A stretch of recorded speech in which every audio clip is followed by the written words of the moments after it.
গাজার স্বাধীনতাকামী যোদ্ধাদের থামাতে পুরো গাজা সীমান্তের দখল নিয়েছে ইসরায়েলি বাহিনী। সর্বশেষ মিশরের সঙ্গে রাফা শহরের সীমান্ত দখলের মাধ্যমে এই লক্ষ্য অর্জন করেছে নেতানিয়াহু প্রশাসন। এরপরও অদম্য যোদ্ধাদের থামানো ইসরায়েলের জন্য এক প্রকার অসম্ভব বলে মনে করছেন মার্কিন বিশ্লেষকরা। ঠিক কী কারণে এতটা কঠিন অভিযানেও থামানো যাচ্ছে না হামাস যোদ্ধাদের, তার একটা সম্ভাব্য উত্তরও খুঁজতে চেষ্টা করছেন যুদ্ধ বিশ্লেষকরা। বিস্তারিত থাকছে ডেস্ক রিপোর্টে। ফিলিস্তিনের অবরুদ্ধ গাজা উপত্যকা ও মিশর সীমান্তের মধ্যকার কৌশলগতভাবে গুরুত্বপূর্ণ একটি এলাকার নিয়ন্ত্রণ নিয়েছে ইসরায়েলি বাহিনী।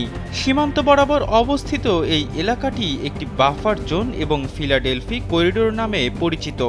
খালাম্মা, আমি আপনার মোবাইলে সেলফিন ইনস্টল করে দিতেছি। আপনার রেমিটেন্সের টাকা আপনি নিজেই জমা করতে পারবেন। সেলফিন, আগামীর ব্যাংকিং। বৃহস্পতিবার পৃথক প্রতিবেদনে এমন তথ্য জানিয়েছে বার্তা সংস্থা রয়টার্স ও সংবাদ মাধ্যম বিবিসি।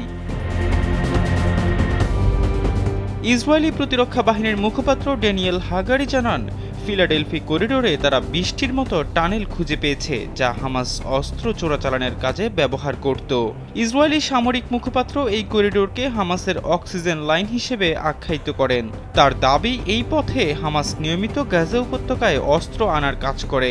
যদিও সবগুলো টানেল মিশরের সঙ্গে সংযুক্ত হয়েছে কিনা তা নিশ্চিত করে জানায়নি ইসরায়েল। এমন পরিস্থিতিতেও হামাস নিজের অস্ত্র ভাণ্ডার সমৃদ্ধ করতে কোনো চেষ্টার ত্রুটি রাখবে না বলে মনে করছে মার্কিন প্রতিরক্ষা গবেষণা প্রতিষ্ঠান the institute for the study of war এবং ক্রিটিক্যাল থ্রেটস প্রজেক্ট। বিশ্লেষকরা বলছেন, কঠিন মুহূর্তেও হামাস নিজেকে পুনর্গঠন করতে সব রকম চেষ্টাই করে যাবে।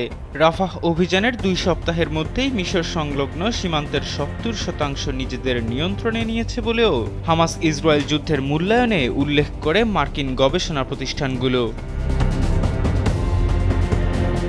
এদিকে যুদ্ধবিরতির অব্যাহত দাবির মধ্যে ইসরায়েলের একজন শীর্ষ কর্মকর্তা জানান, হামাসের বিরুদ্ধে ইসরায়েলের যুদ্ধ চলতি বছরের শেষ পর্যন্ত চলবে বলে মনে করা হচ্ছে।